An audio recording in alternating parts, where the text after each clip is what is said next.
સત્સંગની અંદર સત્પુરુષમાં ગુણાતીત સંતની અંદર નિર્દોષ બુદ્ધિ અને દિવ્ય ભાવ એ જેને આપણે કહીએ કે એક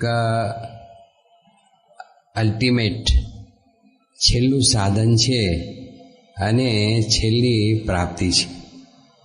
આ બોચાસણની અંદર જ ગુરુ પૂર્ણિમાના સમયમાં યોગીજી મહારાજે ઘણી વાર વાત કરી કે ગુરુ પૂજન, ગુરુ પૂર્ણિમા એટલે ગુરુ પૂજન.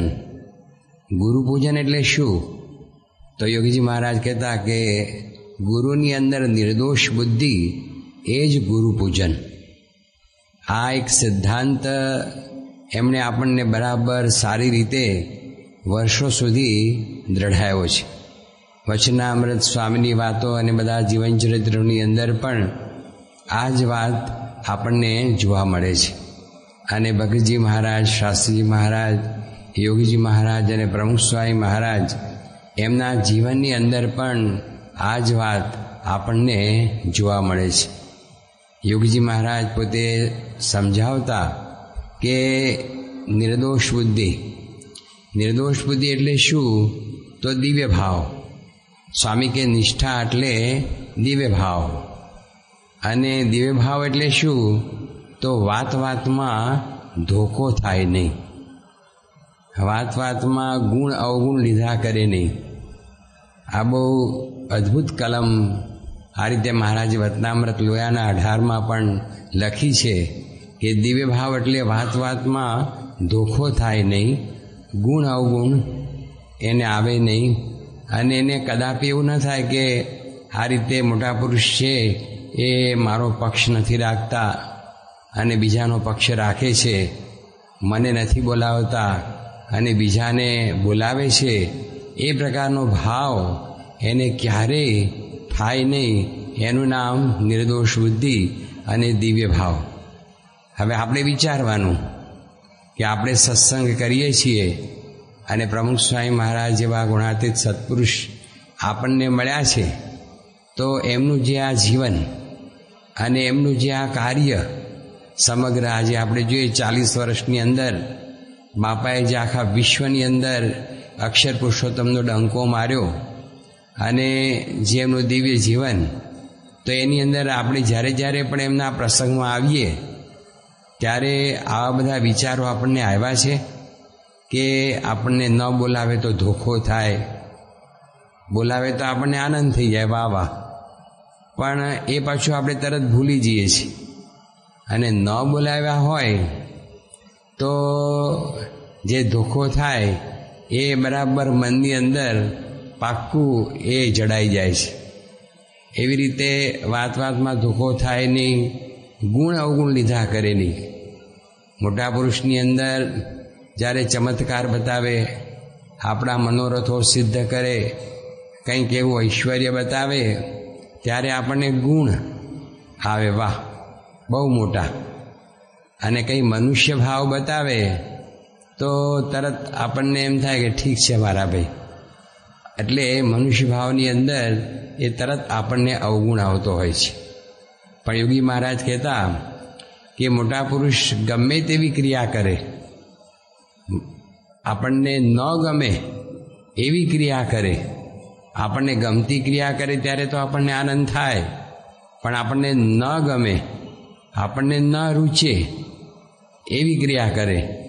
સત્સંગની અંદર આપણે લક્ષાવધિ મનુષ્ય છે અને આપણે ઘણીવાર અનુભવ કરીએ છીએ કે જેમાં આપણે સંવાદ સાંભળ્યો એમ કેટલાક જે મોટા માણસ હોય, હવે એને માન આપવાનું હોય તો એને માન આપે અને આપણને ન આપે તો આપણને તરત થાય કે આ માણસ તો સાવ નકામો છે અને કંઈ સત્સંગમાં એવો કંઈ મોટો નથી, એણે સત્સંગમાં કોઈ ઘસારો પણ વેઠ્યો નથી, સામાન્ય છે, એનામાં કોઈ નિષ્ઠા પણ નથી, તો પણ બાપા એને બોલાવે છે, હાર પહેરાવે છે, એના વખાણ કરે છે.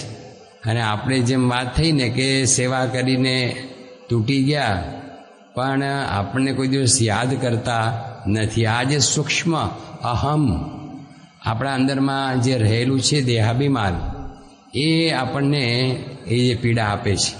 એટલે આ બધી ચેષ્ટાઓ જે છે મોટા પુરુષ કરતા હોય છે, એ આપણા હૃદયની અંદર જે આવું સૂક્ષ્મ માન, ઈર્ષા, હઠ, મત્સર, આ જે બધું રહેલું છે એ કાઢવા માટે જ આવા પ્રસંગો પોતે યોજે છે, આવી રીતે પોતે વર્તે છે. કારણ કે જો આપણે એમને સમજીએ કે પોતે કરતા હરતા છે, ક્ષણે ક્ષણે કરતા હરતા એ જ છે, અને એમની ક્ષણે ક્ષણની ક્રિયા અલૌકિક અને દિવ્ય છે, અને ક્ષણે ક્ષણે આપણી પરીક્ષા કસોટી પણ કરતા હોય છે કે આપણે કેટલામાં છીએ. તો આ જે વાત મહારાજે કરી કે નિષ્ઠા એટલે દિવ્ય ભાવ, વાત વાતમાં ધોખો થાય નહીં, ગુણ અવગુણ લીધા કરે નહીં, અને એને ક્યારે પણ વિચાર ના આવે કે મોટા પુરુષ આનો પક્ષ રાખ્યો અને મારો ન રાખ્યો, આને બોલાવ્યા અને મને ન બોલાવ્યા, એવા કોઈ વિચાર એને આવે નહીં. એટલે ભગવાનને સંત કે હરિભગતની અંદર એને ક્યારેય પણ મનુષ્ય ભાવ આવે નહીં. અને મહારાજે કહ્યું કે આ વાત સમજ્યા વગર છૂટકો નથી.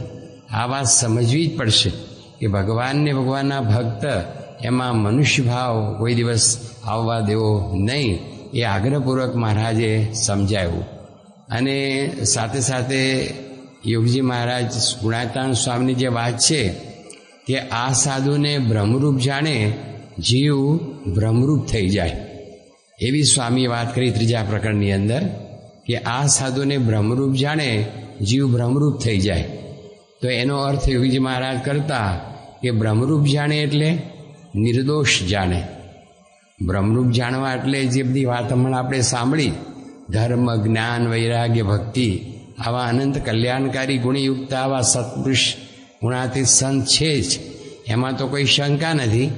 પરંતુ જે મોટી વાત છે કે બ્રહ્મરૂપ જાણે એટલે નિર્દોષ જાણે. આવા પુરુષને જો નિર્દોષ જાણીએ તો આપણે નિર્દોષ થઈ જઈએ. મહારાજે કહ્યું કે જો એને નિષ્કામી, નિર્લોભી, નિસ્વાદી, નિર્સ્નેહી, નિર્માની જાણીએ તો આપણે પણ નિષ્કામી, નિર્લોભી, નિસ્વાદી, નિર્માની થઈ જઈએ. અને જો એને કામી, ક્રોધી, લોભી જાણીએ તો આપણે ગમે એટલા સારા હોઈએ પણ આપણામાં પણ કામ, ક્રોધાદિક જે દોષ છે એ આ રીતે નિવાસ કરે છે. એટલે એ વાત પણ સ્વામી સમજાવતા કે બ્રહ્મરૂપ જાણવા એટલે નિર્દોષ જાણવા. અને યોગી મહારાજ કહેતા કે નિર્દોષ બુદ્ધિ જેવી કોઈ કલમ નથી. કલમ હોય ને, કાયદાની કલમો, એ બધી કલમો, એક એક કલમો મહત્વની હોય. નાની કલમ પરથી તો કેટલાય મોટા મોટા કેસ જીતી જવાતા હોય. તો સ્વામી કે નિર્દોષ બુદ્ધિ જેવી કોઈ કલમ નથી. કરોડો કલમ, પણ આના જેવી કોઈ કલમ નહીં, એવું સ્વામી કહેતા. અને નિર્દોષ બુદ્ધિ એટલે સ્વામી કહે કે ભગવાન, સંત જે છે ભગવાન છે એ સંતમાં અખંડ રહ્યા છે, એ નિર્દોષ બુદ્ધિ. આજે પ્રમુખ સ્વામી મહારાજની અંદર શ્રીજી મહારાજ પોતે સાંગોપાંગ બિરાજમાન છે, તો સંતમાં ભગવાન અખંડ રહ્યા છે, એવું જે આપણને અનુસંધાન રહે. કદાચ ક્યારેય પણ આપણને એમને વિશે મનુષ્ય ભાવ ના આવે, એ નિર્દોષ બુદ્ધિ.